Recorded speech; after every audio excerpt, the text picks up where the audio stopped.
মুজিববাদীদের ষড়যন্ত্র এখনো শেষ হয়নি। এই বাংলাদেশে আবারও নতুন করে মুজিববাদী ভারতপন্থী শক্তিগুলো এখন সক্রিয় হচ্ছে। আমাদের নতুন সংবিধান লাগবে, আমাদের গণপরিষদ নির্বাচন লাগবে। সংগ্রামী সহযোদ্ধারা, অভ্যুত্থানের 1 জুলাই পেরিয়ে আমরা আরেক জুলাই এসে উপস্থিত হয়েছি,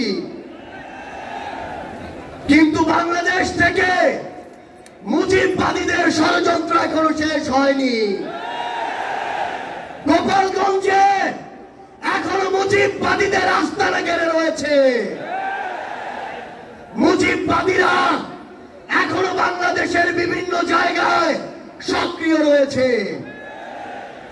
এই মুজিববাদ একটি আদর্শ, শুধু আইনি ভাবে এই মুজিববাদের মোকাবেলা করা যাবে না।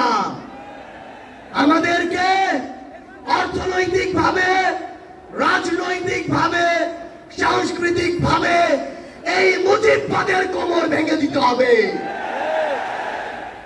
আমাদের মধ্যে রাজনৈতিক মতপার্থক্য থাকতে পারে, কিন্তু এই মুজিববাদের প্রশ্নে, এই স্বৈরাচারের প্রশ্নে অভ্যুত্থানের সকল শক্তিকে ঐক্যবদ্ধ থাকতে হবে।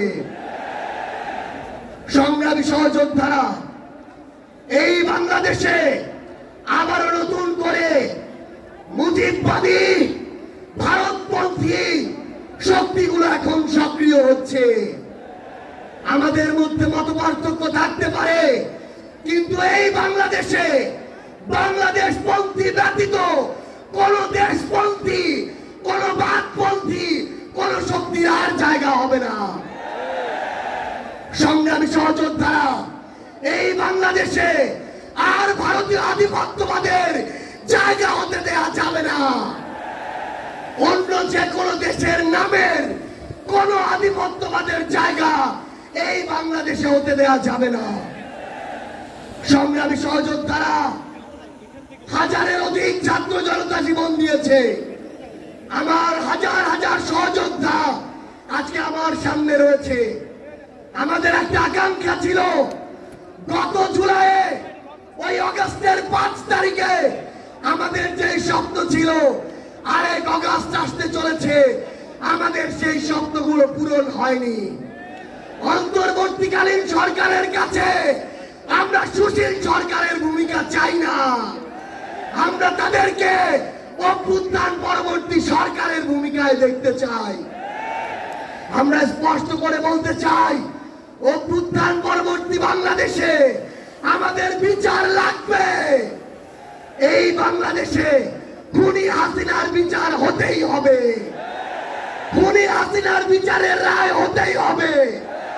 খুনি হাসিনার বিচারের রায়ের কার্যকর আমরা দেখতে চাই।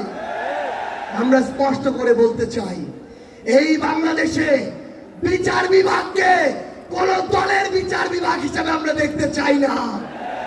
আইন শৃঙ্খলা রক্ষাকারী বাহিনীকে ক্ষমতার তোষামত করা বাহিনী হিসাবে আমরা দেখতে চাই না।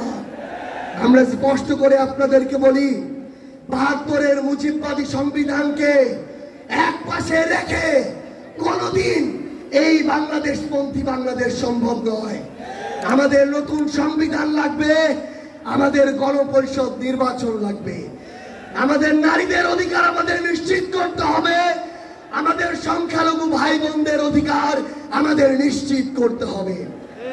আমরা 1947 সালের উপনিবেশ বিরোধী যে আকাঙ্ক্ষা, ৭১-এর স্বাধীনতার যে আকাঙ্ক্ষা, ২৪-এর মুক্তির যে আকাঙ্ক্ষা, সেই আকাঙ্ক্ষাকে ধারণ করে ঐক্যবদ্ধভাবে আমাদের আগামীর বাংলাদেশ গড়তে হবে।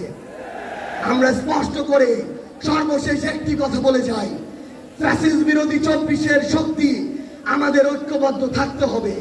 তবে ঐক্যবদ্ধ মানে এই নয় যে আমরা কারো অন্ধভাবে দালালি করব। কেউ যদি চাঁদাবাজি করে আমরা সেটা মুখের উপরে বলবো, কেউ যদি সিন্ডিকেট চালায় আমরা সেটাও বলবো, কেউ যদি দখলদারিত্ব করে আমরা সেটাও বলবো। তবে আওয়ামী লীগের প্রশ্নে আমরা ঐক্যবদ্ধভাবে আমাদের লড়াই চালিয়ে যাব।